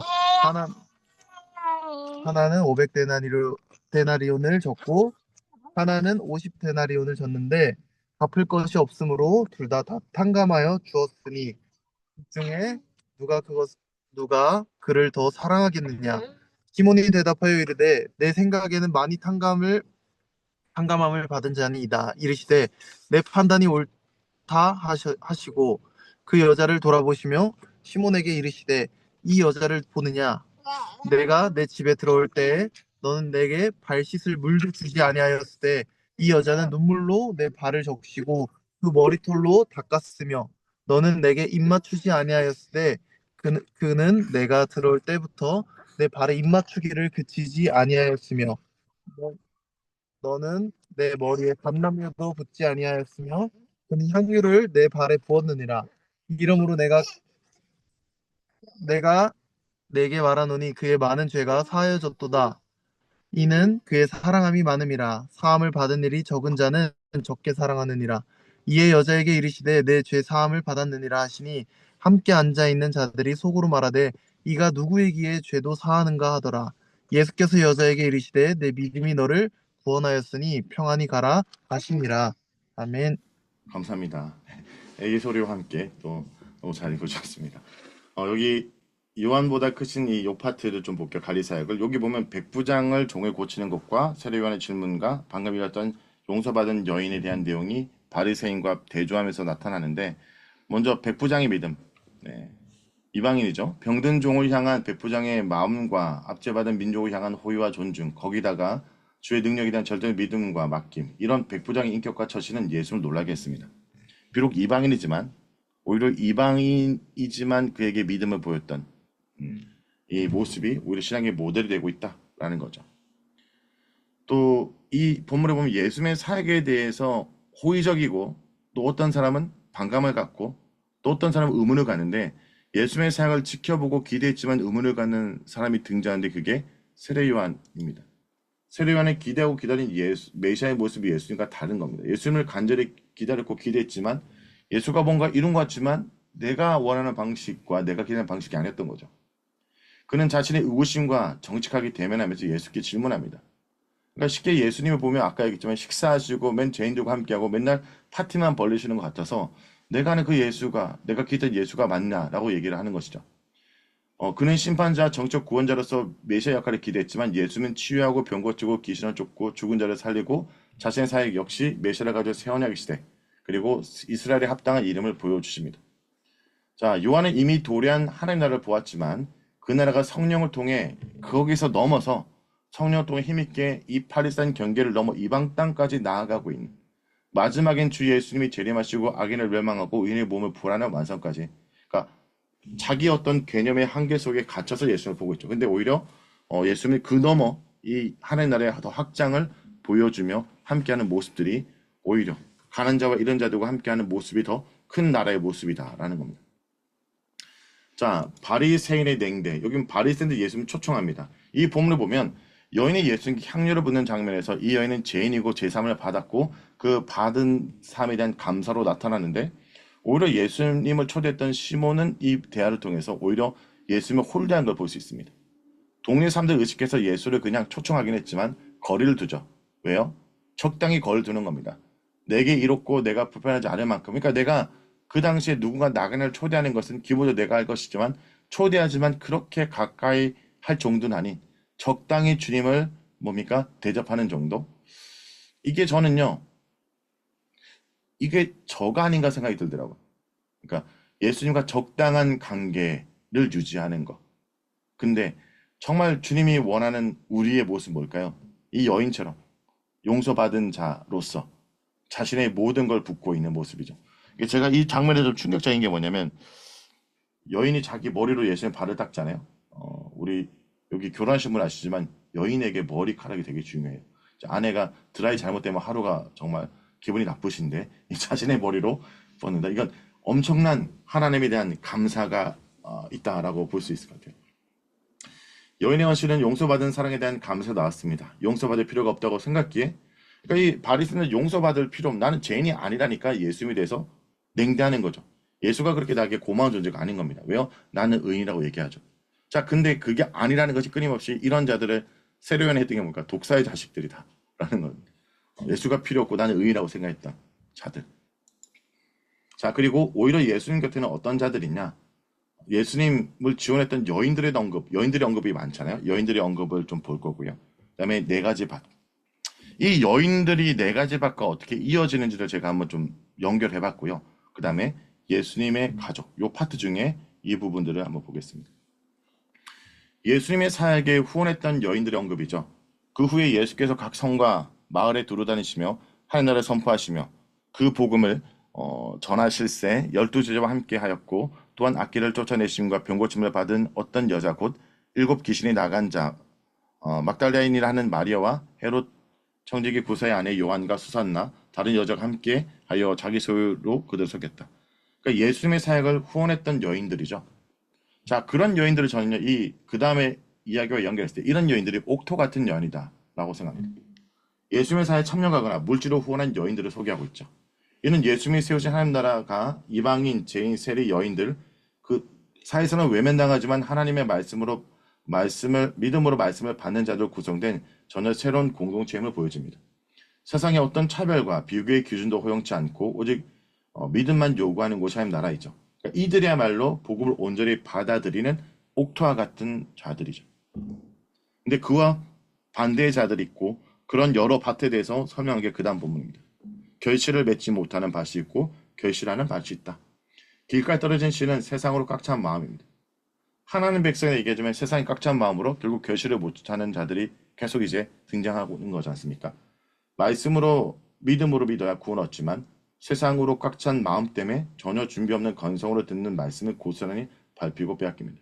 착하고 좋은 마음, 즉 하나님의 뜻을 추구하려는 마음으로 말씀을 들을 뿐 아니라 그 말씀을 빼앗지 않도록 굳게 붙잡고 시험과 유혹대로 잘 인내하는 사람만이 많은 열매를 맺고 구원에 이른다라는 걸 보여주고 그런 모델로 앞에 있는 옥토 같은 자들이 이런 예수님의 사역을 후원했던 하나님 나라의 운동에 동참했던 이런 여인들이다라는 거죠.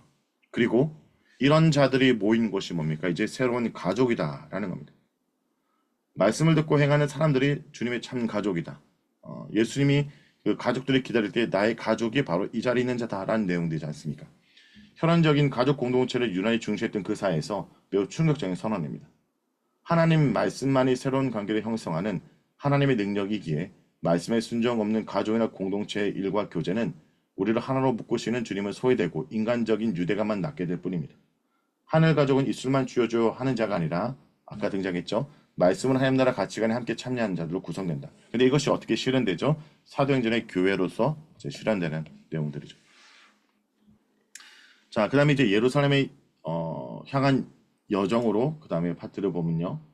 여기는 예수님이 이제 그 예루살렘 가는 여정을 앞두고 죽음을 예고하고 예수님의 죽음을 예고하는데 이것을 듣고도 너무 두려워서 아니면 이기되지 못해서 질문하지 못하는 제자의 모습과 또 그 말이 있은 후에 누가 큰 자나 논쟁하는 모습을 통해서 아직 예수님의 제자 또한 예수님의 가는 길을 이해하지 못함을 알 수 있습니다.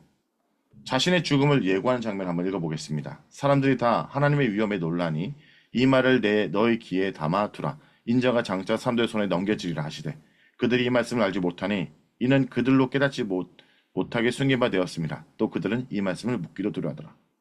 이게 변화산 사건 이후에 영광의 산에 내려간 직후에 인자의 죽음을 예고하십니다. 사실 이것은 절대 잊으면 안 된다고 단단히 일러주신 예수 그리스도. 그러니까 예수님이 십자가 당하는 순환을 분명히 기억하고 말하고 그것이 예수의 정체성이고 또한 제자의 정체성을 얘기하지만 인자의 순환과 죽음에 동떨어진 채 그 제자와 설명할 수 없고 한나를 말할 수 없는데 제자는 깨닫지 못하고 오히려 두려워 묻지도 못하죠. 오히려 그들이 생각했던 메시아관과 그들이 생각했던 성취를 바라봤기 때문에 오히려 예수의 말씀이 들리지 않습니다. 그래서 어떻게 합니까? 누가 큰지를 변론하죠. 누가 큰 자인가? 인자의 죽음을 가르치는 길에서 제자들은 누가 크냐는 변론을 벌입니다. 해서는 안 되는 것이죠. 제자로서 더욱이 그렇게 주님과 전혀 마음 풀면 안 되지만 예수님과 전혀 마음을 풀고 있는 세상은 어떤 나라입니까? 남을 죽이고 내가 올라서는 나라라면 하나님 나라는 나를 죽이고 남을 섬기고 올리는 나라.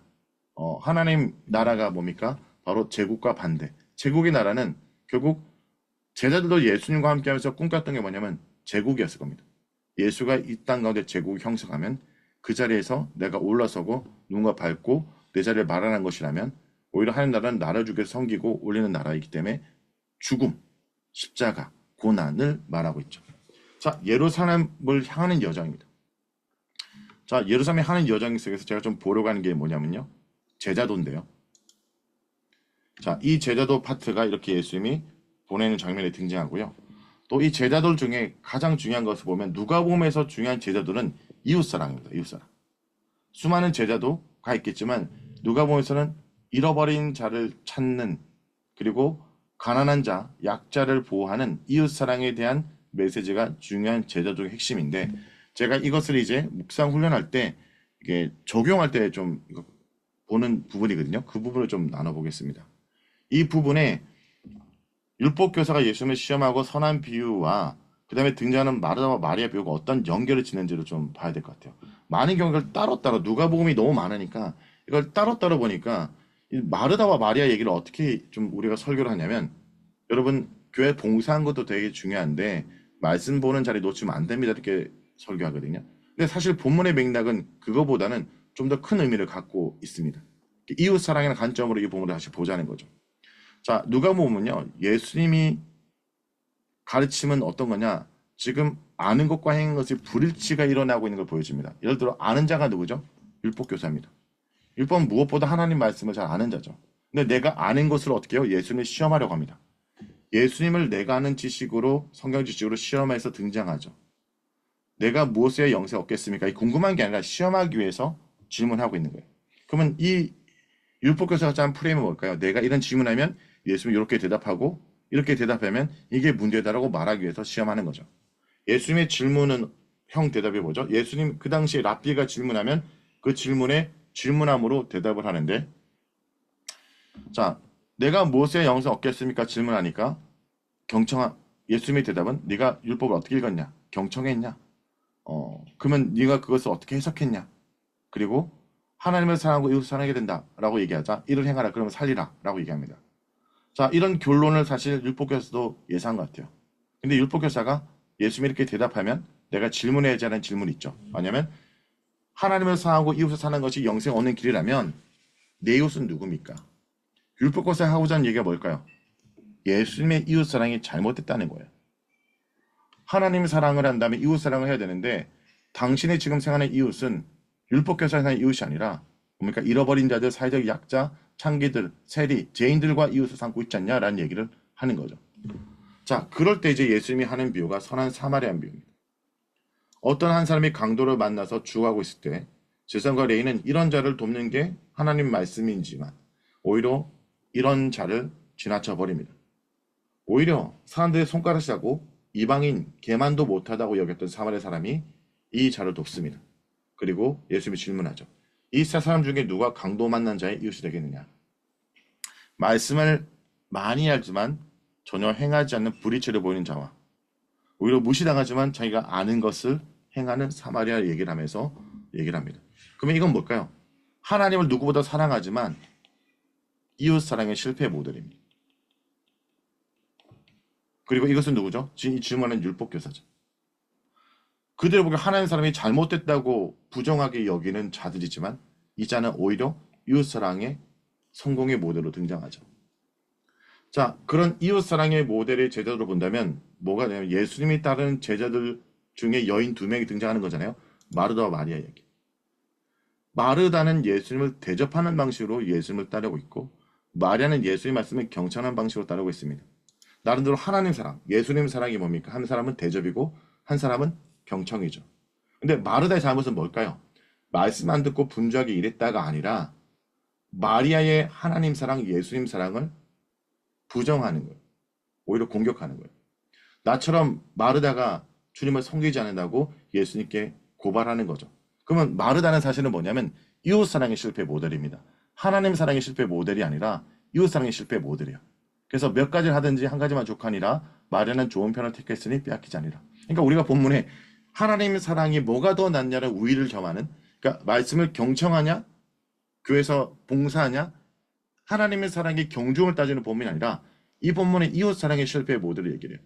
나처럼 하나님을 사랑하지 않는다고 보통 우리가 교회에서 그런 경우가 있잖아요. 나는 열심히 이렇게 일하는데 쟤는 맨날 예배만 드리고 그냥 알맹이한 속 빼먹고 한다. 이런 일들이 벌어질 수 있지 않습니까? 제가 보면 교회 안에 내부의 사람이 있는 것 같아요. 제가 좀 재밌게 좀 정리해봤는데 율법을 아는 것으로, 그러니까 많이 교회에서 공부했어요. 근데 아는 걸로 잘난 척하고 사람을 공격하고 지적하는 사람이 있어요. 율법 교사. 오랫동안 교회 다니고 예배 드리고 말씀 안 하지만 전혀 움직이지 않는 사람이 있어요. 뭔가 사람들에게 부족하고 모질하고 무시하지만 그래도 말씀을 아는 대로 행하려는 사람이 있어요. 마르다는 뭐죠? 잘 알지도 못하고 무조건 교회 일 열심히 하는 거예요. 봉사 열심히 하는데 어떻게 해요? 나처럼 열심히 하지 않고 나처럼 섬기지 않는다고 막 누군가를 막 헌담하고 또 나처럼 일하는데 알아주지 않는다고 막 서운해하고 이런 자들이 있죠. 아는 것과 행하는 것에 대한 불일치가 일어나고 있다라는 거죠. 이 미국의 한 신학교에서 프린스턴 신학교에서 신학생 대상을 했던 유명한 실험인데 이게 선한 사마리아 실험입니다. 이 실험도 좀 재밌습니다. 이 실험 보면요. 이 본문을 가지고 설교하도록 했어요. A그룹은 선한 사마리아 주제로 설교하시고 B그룹은 그런 설교가 아니라 자유롭게 주제를 설교하라고 얘기한 거죠. 자, 이 실험은 어떤 실험이냐? 이렇게 두 그룹에게 한 그룹은 선한 사마리아 주제로 설교하고 한 그룹은 자유적으로 토론하도록 하고 조금 있다가 강당에 가서 발표를 하도록 합니다. 근데 실험이니까 몰래 카메라니까 가는 길에 진짜 강도 만난 사람, 도움이 필요한 사람을 설정하는 거죠. A와 B그룹 중에 누가 더 많이 도왔냐는 걸 실험해 봤어요. 충격적이게 실험의 결과가 A그룹은 10%밖에 돕지 않았고 B그룹이 63%나 도왔습니다. 차이가 하는 메시지와 전혀 다른 행동을 하는 거죠. 근데 제가 여러분에게 말하자는 하나의 조건이 있었습니다. 변수가 있는데 A그룹은 사실 시간이 부족했고 B그룹은 시간이 넉넉했어요. 그러면 이것이 말하는 게 뭐냐? 주어진 시간이라는 것이 뭐냐면 내가 말씀을 듣고 그것으로 나와 내 주변을 돌아보는 여유, 시간을 갖는 것이 필요하다. 이게 묵상이죠. 성경에서 아무리 많이 알아도 하나님에 대한 지식을 아무리 많이 알아도 이웃을 사랑하고 하나님을 사랑하는 일들, 나 자신을 돌아보지 않으면 그것이 적용될 수 없고 행할 수 없다라는 겁니다. 누가 보면 결국 이럽니다. 하나님의 사랑은 결국 이웃 사랑으로 이어지는데 그 이웃이 여기 소외받는 자가 누구고 잃어버린 자가 누군지를 돌아보는 마음이 필요하다라는 거죠. 그래서 이 본문에서 유대인을 외면한 율법의 이웃 사랑이 등장하고 또 마리아와 마르다 사이에 예수님 제자 사이에 이웃사랑의 실패의 모델을 얘기하므로 하나님의 사랑, 예수의 제자로서 제자들의 가장 중요한 것 중에 하나가 이웃사랑으로 등장한다라는 겁니다. 그리고 예수님의 가르침 중에 이제 기도가 등장하는데요. 자, 여기서 중요한 거, 이 예수님의 기도를 가질 때 아버지라고 부르라고 얘기한 장면이 등장합니다. 제자들은 한 곳에서 기도하고 돌아오신 예수님께 기도를 가르쳐달라고 얘기합니다. 그러니까 기도를 그들 생각하는 기도는 뭐죠? 기도가 어떤 내용이 들어야 되고 격식이 필요하고 뭐 어떤 것들을 말해야 되는 게 아니라 관계를 얘기하죠. 예수님은 제자들에게 기도를 가르쳐주면서 하나님의 아버지에게 얘기하는, 그러니까 이 아버지라고 말하는 것 자체에 엄청난 울림이 있다고 생각합니다. 출애굽한 이스라엘을 마달로 보였던 하나님이 이제 예수를 따르는 제자들을 하나님 나라 종말로도 참여하는 자녀의 관계 속에, 오히려 아버지라는 이 말을 제하고 그 바리새인들과 다른 자들이 했던 기도는 뭡니까? 외식하고 자기를 드러내는 기도라면 아버지에게 된 진실된 기도를 말하고 있죠. 자, 예수님의 기도의 모델을 좀 미리, 마지막에 있지만 미리 가져다 예수님의 기도의 모델을 좀 본다면 이겁니다. 예수님의 기도는 습관을 따라, 그리고 아버지의 원대로, 그러니까 내 뜻이 아니라 오히려 나의 기도를 통해 내 뜻이 주님의 뜻이 되는 거, 아버지 뜻이 되는 거, 그리고 애쓰고 힘쓰고 간절히 기도하는, 땅에 떨어지는 핏방울 같이라는 표현처럼 간절히 기도하는 모습이죠. 자, 이것은 기도의 모델 좀 더 갖고 온 거고요. 다시 돌아가서, 자, 이런 내용들, 예루살렘에 가는 여정 속에 예수님의 여러 가르침과 사건들이 등장하고요. 저는 누가복음에서 이제 이렇게 쭉 산책을 하다가 좀 주목할 것이 탕자의 비유입니다. 우리가 생각하는 이 탕자의 비유를 한번 보면서 잃어버린 찾으러 오신 예수에 대해서 우리가 주목해야 될 것 같은데요. 집 나간 탕자와 집 안에 있는 탕자가 있죠. 아버지께서 살아 돌아온 둘째 아들과 비교할 수 없는 것이 세상에 없었습니다. 왜냐? 아들 잃었기 때문에. 그래서 너무나 기뻐서 잔치를 하고 있죠. 무슨 대가를 치르더라도 너무나 기쁜 거죠. 근데 첫 아들은 그 마음을 알지 못합니다. 근데 첫 아들은 둘째 아들만큼 탕자예요. 아버지 마음 모르기 때문에. 근데 이 아버지에게도 첫째 아들도 소중한 아들이에요. 근데 이 첫 아들은 우리 보통 유대교와 바리새인을 가리키죠.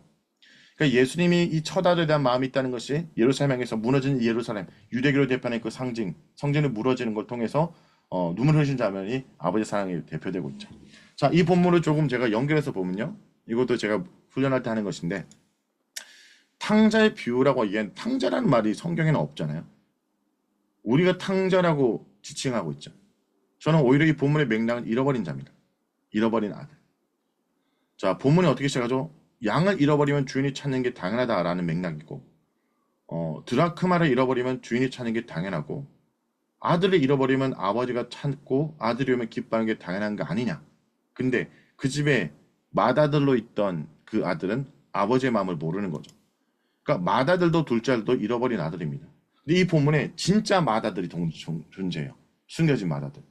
바로 예수님이죠. 하나님의 맏아들로서 아버지의 마음을 알아 잃어버린 자를 찾기 위해 이 땅에 오신 예수가 숨겨진 맏아들입니다. 아버지의 마음을 아는 진짜 맏아들. 이런 의미를 보면 제가 이제 이게 누가복음 묵상하면서 이번에 잃어버린 아들이 잃어버린 자가 그들이 아니라 나구나. 여전히 주님과 함께 있지만 하나님의 마음과 같이 하지 못하는 나의 모습. 잃어버린 자를 향해서 이웃을 향해서 찾아가고 소외된 자를 바라보지 못하고 그냥 내가 현재 누리는 것에 하나님의 사랑을 내가 충분하다고 착각하고 있는, 주님 잘 섬기니까 나는 잘하고 있다고 생각하면서 오히려 이웃을 돌아보지 못하고 예수의 마음이 있는 곳을 향하지 못하는 것이 바로 내가 잃어버린 아들의 모습이었구나라는 걸 깨닫게 되는 좀 시간이었습니다. 자, 팀켈러 목사님 너무나 잘 아시죠? 이 본문을 탕부 하나님, 프로티카 가시라고 하는데, 이게 탕부라는 말이 좀 탕자와 연결돼서 이상한데 사실은 해픈 하나님이 더 정확한 번역입니다. 무말 정도의 씀씀이가 해픈, 앞뒤 되지 않고 모든 걸 다 내어주는 우리를 위해서. 그 다음 본문 보겠습니다. 하나님 나라에 대한 얘기를 이제 합니다. 예루살렘에 가는 여정 속에 하나님의 도래와 다양한 반응을 보는데, 이런 하나님 나라가 선포될 때에 하나님 나라에 합한 자가 누군가라는 것이 어린아이와 부자의 간혼의 비유로 등장하고, 또 삭개어를 볼게요. 이 두 개를 연결해서 좀 보겠습니다. 하나님 나라와 어린아이. 제자들은 예수님 축복을 바라는 아이들 데려오는 이들을 꾸짖습니다. 사실 예수님과 다르게 제자들 입장에서는 예수님 곁에는 돈 있고 재력 가지고 스폰서들을 붙어야 되는 거 아닙니까? 근데 이런 아이들은 아무짝에 쓸모가 없죠. 제국을 형성하고 예수님이 제국을 형성하고 커다란 나라를 형성할 때는 제자 입장에서 이런 어린아이보다 힘있고 능력 있는 자들이 와야 됩니다. 근데 예수님은 천국을 말하고 있고 하나님 나라는 뭡니까? 이런 자들에게 더 가깝다는 거죠. 주님만을 간절히 바라는 거. 제자가 꿈꾸는 나라에서 어린아이는 거추장스럽고 쓸모없는 존재입니다. 예수님이 지금까지 만났던 자들이 사실은 그런 자들이죠. 쓸모없는 존재들이죠. 죄인들, 세리들, 창기들, 여인들, 당시로서. 근데 하나님 나라에서는 어린아이의 겸손한 수용 자세를 어떤 능력과 조건보다 앞세웁니다. 그래서 여기 보면 어린아이가 뭐 순수함 이런 것보다 오히려 주님만을 바라보고 있고 오히려 돌봄이 필요하고 낮은 자의 모습과 겸손한 자의 모습인 거죠. 그 나라는 예수를 전부로 여기고 예수님만 전적으로 우선한 자들의 나라이다. 그분만이 높임을 받고 그분만으로 자족하며 기뻐하는 어린아이들의 나라이다. 하는 나라를 모르면 나도 들어가지 못하고 들어가지 않는 자도 막을 수 있다. 라는 걸 보여줍니다. 그리고 이런 어린아이뿐만 아니라 어른이 된 한 사람 있죠. 이게 삭개오로 등장하는 겁니다. 삭개오는 부자지만 예수 보려고 뽕나무로 올라갈 만큼 동심이 있는. 그렇죠. 그래서 이 삭개오가 자꾸 주일학교 설교 나온 게 나름대로 뽕나무 올라갔다라는 것이 그만큼 갈급했고 그만큼 예수가 필요했고 그것이 어린아이의 마음입니다. 주님만이 간절히 필요한 존재. 지위가 높았지만 악명 높은 세리장이었습니다. 하지만 자기 가슴을 치며 부자임을 구했던 성전의 세리처럼 지나간 예수를 향해 사람들이 말려도 아랑곳하지 않고 불쌍히 여겨서 외쳤던 맹인처럼 자기 삶에 대한 불만과 새로운 삶에 대한 갈망이 있었던 것입니다. 예수님의 이런 영혼들 비록 사람들에게 비난받고 또 사람들에게 외면당한 존재지만 이런 내가 죄인임을 인지하고 주님이 아니면 안 된다고 생각하는 자가 바로 어린아이거든요. 오늘 내가 그런 어린아이인가? 라는 것을 묵상하게 됩니다. 그 다음 예루살렘의 사역입니다. 마지막 파트인데요. 예루살렘의 내용들도 여러 내용도 있는데 구체적으로 다 할 수 없어서 제가 그 정리했던 파트를 나중에 드릴 거고요. 저는 이제 이 부분에서 마지막에 좀 주목한 게 이 누가복음에만 있는 정말 독특한 얘기 엠마오 가는 제자 부분을 좀 보려고 합니다. 이 엠마오 가는 제자의 본문을 보면 저는 이렇게 봤어요. 나름대로 이 제자들은 예수님을 통해 꿈꿨던 나라가 있잖아요. 제국이잖아요. 뭔가 큰 일을 했고 거사를 치를 거 생겼는데 예수가 죽어버림으로 모든 게 무산됩니다. 죽음으로 깨어진 꿈이죠. 근데 부활로 다시 살아나는 꿈을 꾸게 됩니다. 엠마로 가던 두 제자는 예수님이 능하신 선제를 알았고 이스라엘 구속할 분으로 바랐지만 그가 십자가에 죽자 모든 기대가 깨졌습니다. 그런데 부활하신 그날 부활하신 예수님은 예루살렘에서 엠마로 내려가는 두 제자에게 나타나서 동행합니다. 십자가 의미를 모르고 예수는 이미 십자가 고난과 얘기를 했지만 이 모르고 예수의 부활을 믿지 못한 실망한 채 빠진 이들에게 찾아가신 겁니다. 부활하신 예수께서 그들을 찾아 그들을 만나 그들을 찾아오심으로 이들 또한 뭡니까? 잃어버린 자입니다. 세상을 바라고 욕망했지만 결국 성취하지 못하고 세상 속에 변두린이 됐을 때 심하고 내려갈 때 그런 우리를 찾아오신 예수님. 엠마로 내려가는 그들이 이제 내려가지 않고 다시 올라가고 11명의 제자의 모임 속에 들어가고 그 자리에 예수님이 오시죠. 근데 중요한 것은 엠마로 내려간 제자들에게 예수님이 나타나서 그를 깨우쳐진 것은 말씀입니다. 이게 좀 중요한 것 같아요. 저희 매일상에서 묵상을 할 때 엠마오 이 제자 본문을 많이 묵상하거든요. 슬픔에 잠겨 예수를 알아보지 못하고 부활의 증언마저 믿지 못한 제자들에게 예수님이 나타났습니다. 하지만 예수님의 부활하신 몸을 직접 보여주고 보기 전에 성경을 풀어 예수 그리스도의 고난과 그러니까 지금 눈앞에 예수가 나타났는데 예수님이 알아보지 못하죠. 근데 말씀을 통해 그리스도의 고난과 부활을 이해한 다음에 예수님을 알게 됩니다. 그리고 이 장면이 식사 장면이잖아요. 아까 얘기했지만 누가복음에서 여러 가지 식사가 주님과 교제와 말씀을 통해 주님을 깨우쳐가는 모습으로 등장하죠. 성만찬. 말씀과 망찬을 통해 그들의 더딘 믿음을 깨우쳐 주시고 어두운 눈을 밝혀주신 것입니다.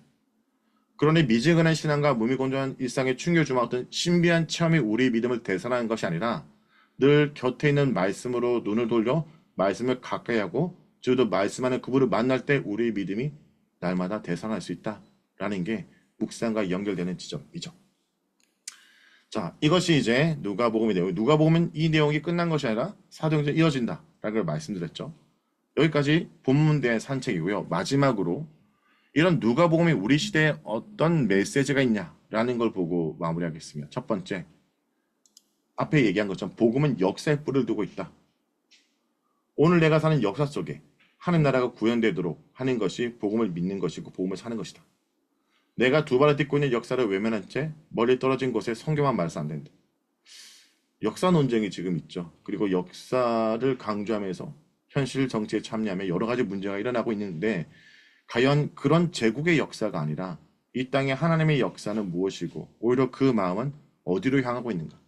소외된 자, 잃어버린 낮은 자를 향했던 내가 밟고 올라가서 누군가를 공격해서 찾아낸 나라가 아니라 뭡니까? 나를 낮추고 누군가를 올려주며 세워진 그 나라. 그것이 현실의 우리 가정 속에 또 우리 교회 속에 우리 직장 속에 일어난 그 나라. 그 역사에 뿌리 내리고 있는 이것을 좀 바라보게 됩니다. 그리고 복음은 진리다. 배타적이고 독선적이지 않다.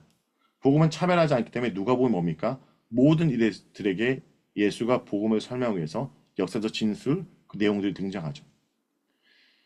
복음은 차별하지 않습니다. 복음은 절대적입니다. 결코 상대적이지 않습니다. 그러나 동시에 복음은 포용적이고 보편적입니다. 무례한 기독교가 아니라 소통하는 기독교, 변질되지 않지만 번역하는 기독교. 날마다 그 시대에 새롭게 말씀을 통해 기독교가 번역되고 또 새롭게 해석돼야 됩니다.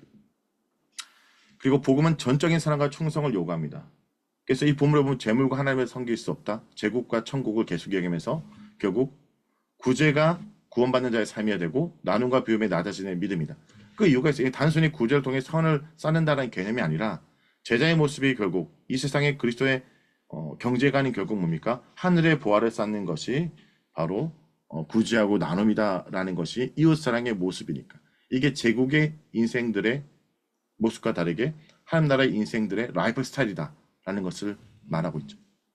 복음은 해방의 소식이고 자유의 소식이다. 복음에 합당한 삶은 그 예수의 자유와 해방의 사역, 희년사역에 동참하는 것에서 제국에서 천국을 경험해야 됩니다. 그러니까 이 땅 가운데 우리가 하나님을 살아가므로 제국을 살지만 이 땅 가운데 소외된 자들, 잃어버린 자들 찾음으로 그들이 이 땅 가운데서도 하나님 나라를 경험하도록 하는 것. 또 하나님 나라는 성령의 나라다. 이 모든 것이 우리의 능력으로 불가능합니다. 성령의 능력으로만 가능합니다. 그래서 성령의 능력으로 만몬의 신을 이길 수 있죠. 거듭난 사람이 돈과 권력을 거듭날 수 있기 때문에 성령의 능력에 힘입기 위해 우리의 반응은 기도이고 기도로 성령의 능력으로 이 하나님 나라를 살아내야 된다라는 거. 마지막으로 누가 보면 신앙생활 여정이다. 어떤 여정일까요? 아래로의 여정이죠. 올라가는 제국으로 올라가는 여정이 아니라 날마다 내려가는 여정입니다. 천국 본향을 향하는 여정이고요. 내 자아를 깨고 이웃을 향하는 여정이고요. 내가 세웠던 경계를 넘어서는 여정입니다. 누가복음이 갈릴리, 예루살렘 땅끝으로 향한 거죠. 신분, 지역, 성, 정결의 경계를 넘어 신앙생활은 결국 하나님 나라의 확장의 여정이다. 그래서 누가복음은 이런 메시지로 오늘 우리에게 울리고 있다라는 거죠.